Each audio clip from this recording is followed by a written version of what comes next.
How you doing, everybody? Welcome to 4C's One Family, where we share thoughts and opinions concerning life in Taiwan, the region, and the world. I'm your host, James Thomas, coming to you from Taipei, Taiwan, and I'm so glad to have you traveling along with me on this journey. And welcome to the show. Long time, here, I would say, for most people. I've been trying to keep busy here. A lot of things are going on, so I'm just going to do a late night little tally here. Yeah, talking about tallies, the tally of people who have died from or to a related illness because of COVID-19, right? It's just continuing to rise. And being from, the South Bronx, New York City, and hearing of the high number of people who have succumbed to COVID-19 really saddens me. And of course, any death because of COVID-19 is saddening. Now, after watching an online talk from the Center for Independent Studies last week, I came across a talk by someone by the name of Sherry Markson, and she was promoting her book called What Really Happened in Wuhan.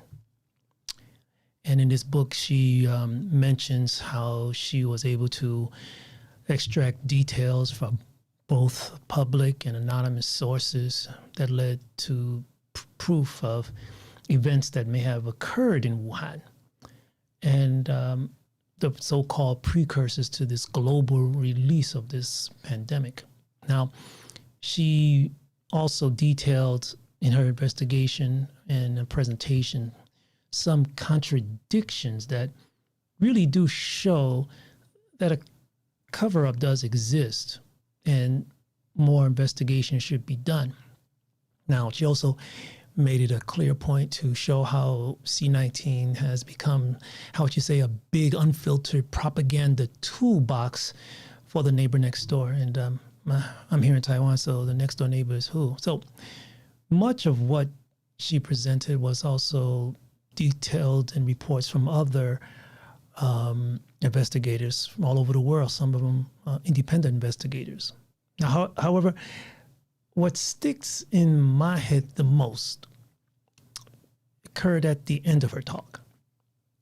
And a question was raised that pertained to the possibility of the weaponization of viruses.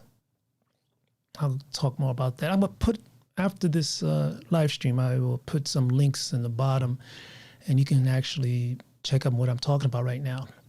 Now, and much of the discussion quickly centered on the rediscovery of a 2010 document written by Chinese-based health officials and scientists that focused on the weaponization of Sars. Okay, we're talking about 2015, and the document was found that talked about the possible or the applicability of weaponizing something like SARS or coronavirus, right? Now, how would you say this virus could make it possible to, or give the scientists the ability to artificially manipulate viruses to affect members of a population, certain population, and possibly make viruses undetectable through at least traditional means, right? Now, this just takes what they call gain-of-function research to another level. If you're not familiar with gain of research, it's medical research that, how would you say, adjusts the generic or alters generic organisms within a certain environmental ecosystem that may enhance the biological functions, right? And this may include, altering things like these dangerous pathogens and the transmittability of these pathogens.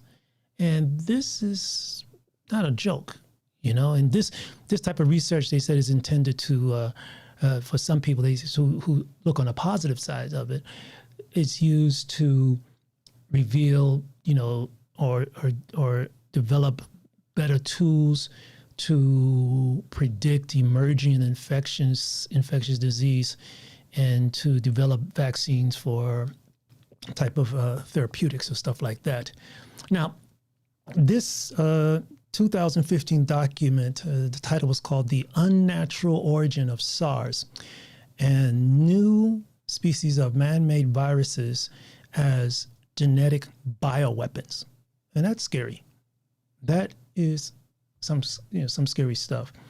And some people say that, based on what I've been able to find so far, some people say that this document was leaked out, but from what I've been able to find so far, it was just something posted by a China-based research group somewhere on a research site and later just rediscovered, right? Now, this document described SARS as a possible platform that could make coronaviruses a new type of genetic weapon, which could be manipulated to tailor-made viruses that could be unleashed and made to only affect certain portions of a population. And this is scary. Imagine that. Tailor-made, we got tailor-made drugs, tailor-made drinks. Now we're going at tailor-made viruses. People are already looking at to make tailor-made children. So in a nutshell, the paper predicted that World War III would be fought with biological weapons, at least in part. And this sounds a lot like science fiction. But this is not the type of science fiction I imagined when I saw the first Star Wars movie way back in the day. This is way a lot different from what Captain Kirk probably had. Biological weapons. Now, keep in mind that China's military, they're not the only entity, only entity discussing the weaponization of viruses. They're not. Okay, so we need to get off that horse. Now, I've become more concerned about how viruses and other agents that could be used as weapons, especially after 9/11. And it's interesting how the topic has come to the surface, and maybe because as a result of C-19. Now, the threat of viruses, chemicals, and other agents that can create mass destruction has been resurfacing in the media for quite some time now. And I really believe that the defense departments and national policy makers should be focusing more on this topic. Okay, now the possibility of viruses and chemical agents being used to attack a nation and its people isn't something that should be taken lightly. We got all kinds of agents that could, affect people's bloods and other stuff. And I'll put some slides together. Maybe I can give you an idea what I'm talking about. On this slide, I'll just talk about certain, look at this, blood agents, This is something that we shouldn't be joking about, stuff that can be put in our, how would you say, environment that can cause us to have critical blood infection, choking agents, chlorine, of course, I got it all listed here, bacteriums. And I remember back in someplace in Philadelphia, New York, anthrax was something that was very, very, up front in the news, where people or certain entities were mailing anthrax to certain government officials and stuff like that. And in fact, I think, let me move this out of the way. Hold on, I got something in the way here. I think anthrax is the only pathogen that government workers actually take vaccines for right now at the moment. Yeah, I'm right. Yeah, see right at the bottom here. Wow, it requires many injections to be effective. Wow. Imagine if you're a government worker and you have to get, polka dotted every so often in order to be protected from this certain type of agent. Scary. Botulism. Okay, this is another scary thing here. Let me move this. Let me move my picture out of the way here. It's another one that's really terrible, neurologic disorder that causes life-threatening neural paralysis. This is something that we shouldn't, be joking with. And, it has different, you see on the bottom here, signs and symptoms in infants and children. This is really scary. Gagging, weak neck muscles, lethargy. This, respiratory failure. This is not something to be playing with. Adults, weak jaw clench, difficulty speaking and swallowing, drooping eyelids, muscle weakness, respiratory failure. This is not a joke. This is not a joke. And the H1N1 influenza is influenza type A. That's right. That's what I remember from school. And this is stuff that we should not be joking with. This is something that we should not be joking with. And AIDS and HIV, imagine if someone were able to pull out the agents that cause the physical deterioration in people and place it in our food products and stuff like that. This is no joke. This is something scary. And I'm going to talk a little bit more why this is a concern to me. Next slide. Bubonic. Yeah, is that right?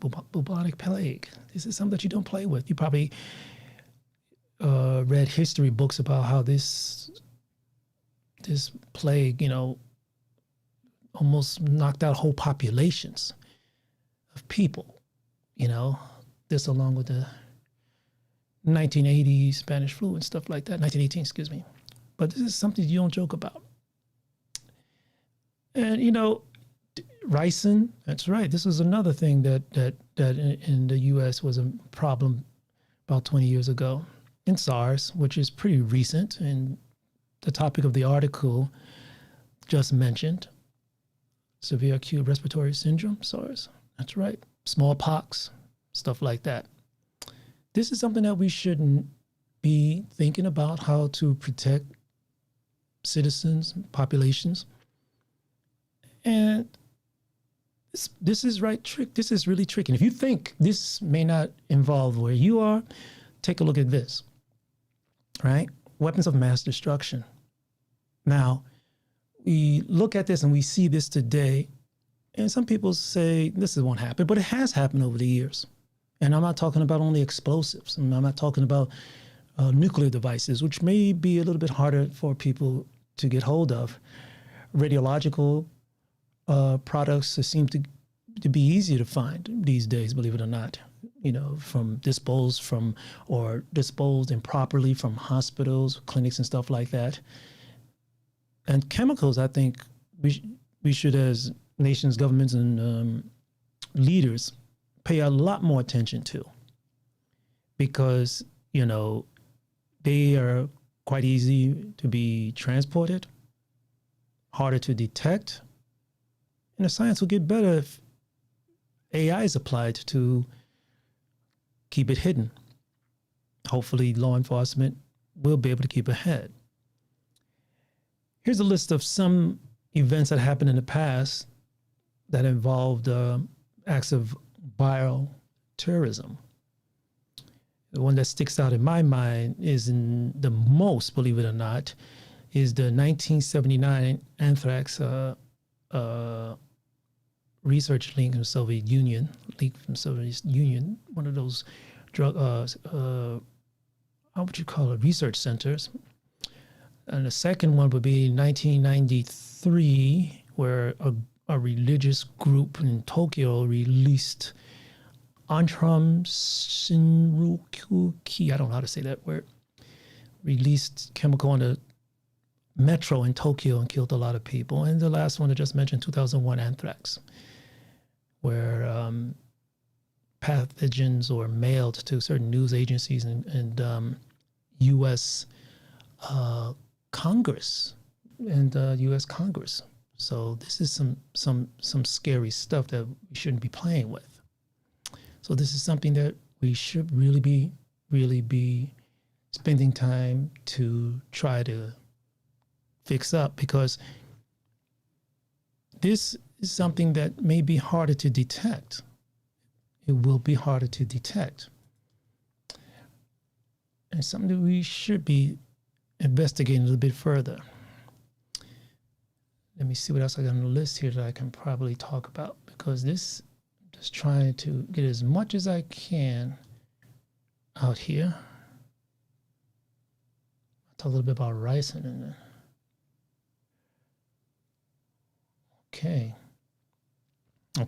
Well, anyway, after all of this, right,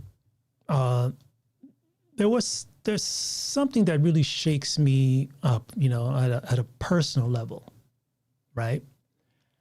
And an occurrence like this, right, would not only make it a concern for the world, but also greatly affects or completely destroys the lives of families and friends I still have back home, back in my home nation. Now, I come from an environment where any government intervention is seen with suspicion. And there's plenty of historical references that clearly explains why this is unfortunately so. So the question is, I'm just going to say it right out, why are some African Americans extremely hesitant in taking part in any government program or intervention that involves vaccines? Okay. Now, there's a lot of recorded mistrust that explains why less than 10% of African Americans voluntarily choose to get vaccinated. That's right.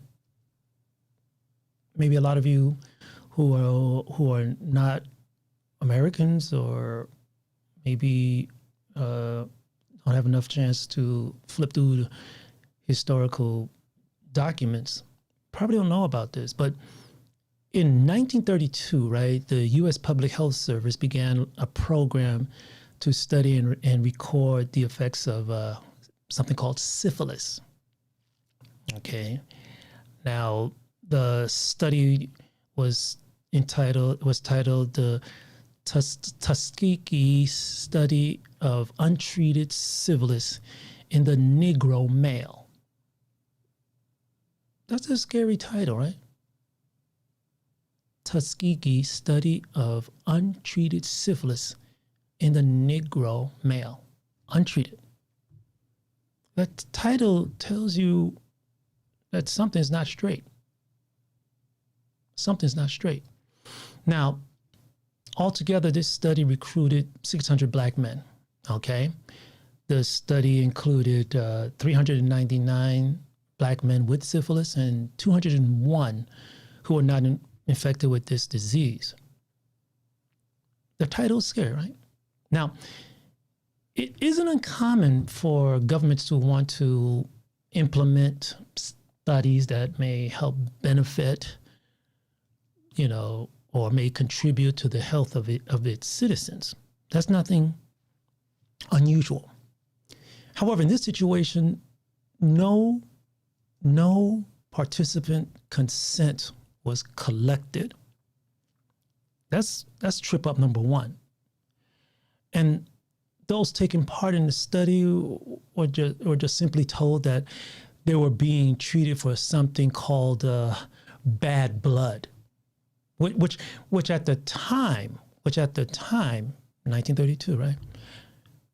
Which at the time really referred to several common ailments like cold, fever, basic general fatigue, stuff like that.